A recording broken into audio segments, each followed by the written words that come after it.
সুনামগঞ্জের তাহিরপুর উপজেলায় বাকিতে সিগারেট না দেওয়ায় এক মুদি দোকানিকে কুপিয়ে হত্যা করা হয়েছে। শুক্রবার সকাল 7:30টার দিকে এই হত্যাকাণ্ডের ঘটনা ঘটে। এই ঘটনায় অভিযুক্ত লিটন মিয়াকে আটক করেছে পুলিশ। নিহত 29 বছর বয়সী এমরান মিয়া উপজেলা তাহিরপুর বাদাঘাট সড়কের হোসনার ঘাট এলাকা সাজেদ মিয়ার ছেলে।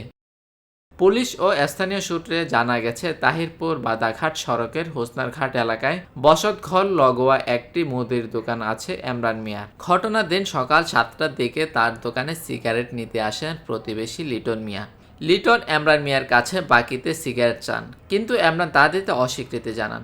এমরানের এমন আচরণে ক্ষুব্ধ হয়ে লিটন তার বসতঘর থেকে ধারালো দা ও ছুরি নিয়ে এসে এমরানের মাথায় ও বুকে এলোপাতাড়ি আঘাত করতে থাকেন। এক পর্যায়ে স্থানীয়রা এমরানকে উদ্ধার করে তাহিরপুর উপজেলা স্বাস্থ্য কমপ্লেক্সে নিয়ে যাওয়ার পথে তিনি মারা যান।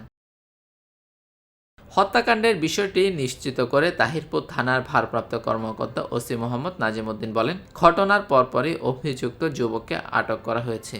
এই ঘটনায় মামলা দায়েরের বিষয়টি প্রক্রিয়াধীন। Desk report, TBC news.